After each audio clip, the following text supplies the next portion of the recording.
Assalamualaikum. This is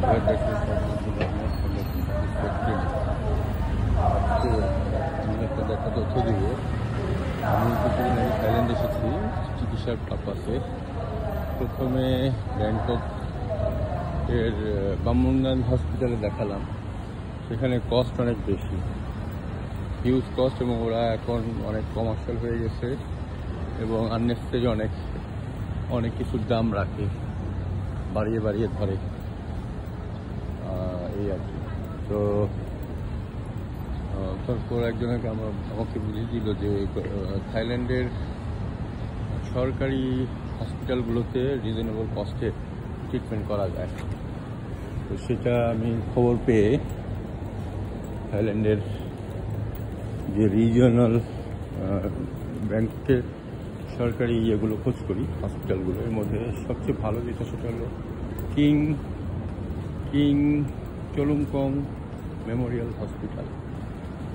এটাতে আসি এবং এটাতে দেখলাম যে এখানে অনেক রিজনেবল প্রাইস এবং এদের ফ্যাসিলিটি, যেহেতু সরকারি হসপিটাল, কিন্তু আমাদের দেশের মতো নয়, অনেক পরিষ্কার পরিচ্ছন্ন এবং এরা অনেক প্রফেশনাল, ডাক্তারও প্রফেশনাল, প্লাস হসপিটাল অনেক সুন্দর সাজানো হচ্ছে। আপনারা দেখতেই পাচ্ছেন হসপিটাল লনের মধ্যে আমি হাঁটতেছি, আশপাশে বাগান করা হয়েছে কত সুন্দর, খুব সুন্দর ফুলের গন্ধ পাওয়া যাচ্ছে এবং নিট অ্যান্ড ক্লিন। দেখতেই পাচ্ছেন প্রিমাইসেসগুলো, যদিও সরকারি হসপিটাল, কিন্তু আমি কিছুক্ষণ আগে ওই যে সামনে যে বিল্ডিংটা দেখতে পাচ্ছেন, ওই যে দেখা যাচ্ছে এই বিল্ডিংটাতে টেস্ট করিয়েছি, ডায়াগনস্টিক টেস্টের জন্য গিয়েছি নিচে। তো সেখানে ওরা এন্ট্রি করে পরে আবার সামনে আরেকটা বিল্ডিং আছে, ডায়াগনস্টিক সেন্টার বিশাল, ওখানে পাঠিয়ে দেওয়া হয়েছে। ওখান থেকে টেস্ট করে নিয়ে আসলে আজকে এক্স রে রিপোর্টটা বাকি ছিল, আমি আরেকটা বিল্ডিং পেছনে ওখানে গিয়ে এক্স রে রিপোর্টটা নিয়ে আসি।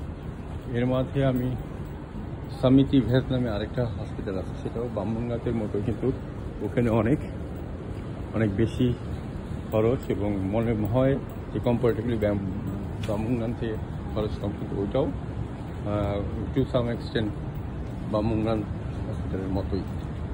ব্যাংকক হসপিটালও তাই, এগুলোতে এখন অনেক কস্টলি হয়ে গেছে। তো সরকারি যে ব্যাংকের সরকারি যে হসপিটালগুলো আছে, এগুলো অনেক প্রফেশনাল এবং অনেক রিজনেবল প্রাইসে ইয়ে করা যায়।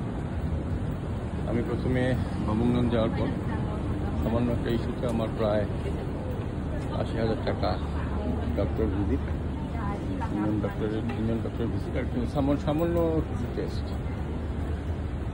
তার অর্ধেকেরও 4 ভাগের 1 ভাগ খরচে আমি কিং চলুমকং মেমোরিয়াল হসপিটালে ওখানে চিকিৎসা করাতে পারছি। আমার সম্পূর্ণ কমপ্লিট হয়ে গেছে। তো সুতরাং আপনাদের বলবো, আপনারাও বাংলাদেশে যারা আসবেন, কেন্দ্রীয় সরকারি যে হসপিটালগুলো আছে সেগুলো চেক করবেন। ওদের ফ্যাসিলিটি অনেক ভালো, অনেক প্রফেশনাল, এবং আপনারা দেখতেই পাচ্ছেন খুব নিট অ্যান্ড ক্লিন হসপিটাল, সব কিছু সাজানো।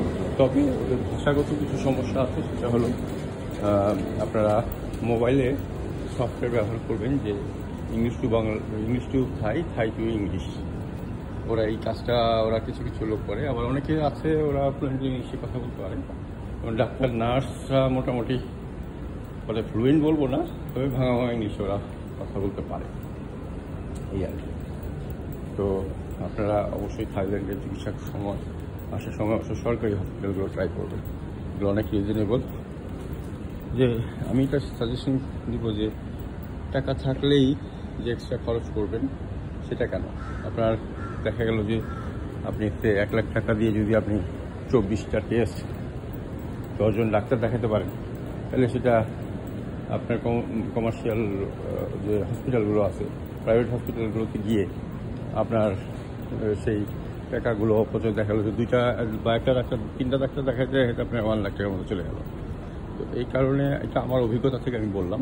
আমি নিজেও একজন ভেটেরিনারিয়ান, আমি বাংলাদেশে ভেটেরিনারি প্র্যাকটিস করি। আমার নাম ডক্টর সাকির উদ্দিন আহমেদ, আমি ডক্টর সাকির স্পেক ক্লিনিকের আমার ক্লিনিক, এখানে আমি ফ্যামিলি সহ আসছিলাম। তো এটা আমি ভাবলাম যে আপনাদের সাথে শেয়ার করা উচিত। এখন বামুনগঞ্জ অনেক কমার্শিয়াল হয়ে গেছে, সামিতি ভেতর তাই।